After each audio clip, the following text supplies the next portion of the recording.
নমস্কার বন্ধুরা, আজকে আমি ঠান্ডার মধ্যে একটু মিক্স সবজি বানাবো। মিক্স সবজি বলতে যে পাঁচফোড়ন দিয়ে আমরা রান্না করি ওরকমভাবে না, সিম্পল যেটা করি আমি আগেও দেখিয়েছি ওরকম না, একটু অন্যরকম করে করব। এই জন্য একটু পোস্ত, কাজু এগুলি একটু ভেজে নিচ্ছি।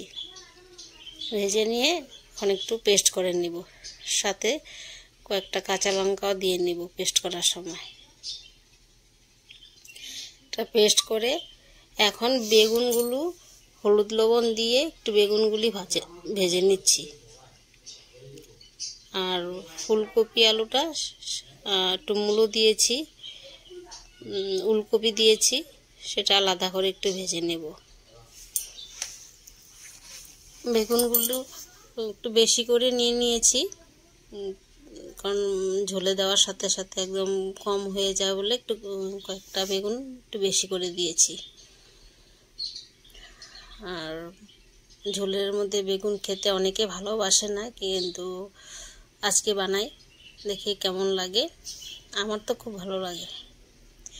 আর উলকপি, ফুলকপি, মূলো, আলু এগুলি আলাদা করে হলুদ লবণ দিয়ে একটু ভেজে নিচ্ছি। আপনাদের এখানে কেমন ঠান্ডা একটু কমেন্ট বক্সে জানাবেন। আমাদের এখানে তো প্রচুর ঠান্ডা, তার মধ্যে বৃষ্টি। ফোড়নে একটু মৌরি আর জিরা দিচ্ছি, একটু এলাচ আর দারচিনি আর পেস্টটা দিয়ে দিব। আর মশলা বলতে একটু ধনিয়ার গুঁড়ো দেব পেস্টের সাথে। আর বিশেষ কিছু না, একটু ভালো করে কষিয়ে নিব।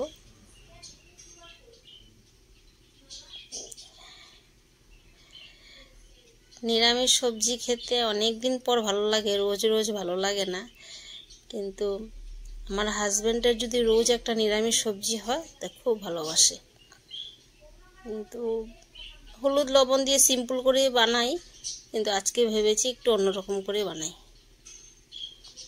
এই মশলাটা কষানো হয়ে গিয়েছে, এখন সবজিগুলির সাথে একটু সিম দিয়ে দিব। সিমটা আমি আগে ভেজে নিইনি, এখন একটু দিয়ে দিলাম। সব সবজি দেওয়ার আগে সিমটা দিয়ে নিয়েছি।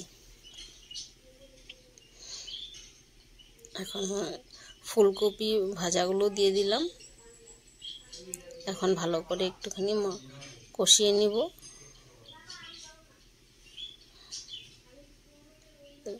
কষানো প্রায় হয়ে গেছে, একটু জল দিয়ে দিয়ে কষালাম। এখন মোটামুটি হয়ে গেছে। এমন ঠান্ডা, তার মধ্যে এমন বৃষ্টি, কি বলবো আর। এই দেখেন আমার সবজিটা মোটামুটি হয়ে গেছে, এখন ঝোল দিয়ে দিব।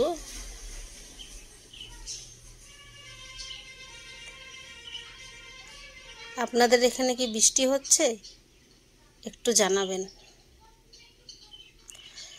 বৃষ্টি ঠান্ডা দুটো মিলেমিশে এই আমার নিরামিষ সবজি গরম গরম ভাতের সাথে বেশ লাগে।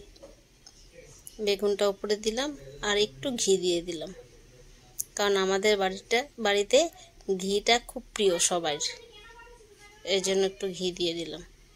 ব্যাস হয়ে গেল আমার নিরামিষ সবজি ফুলকপি আলু।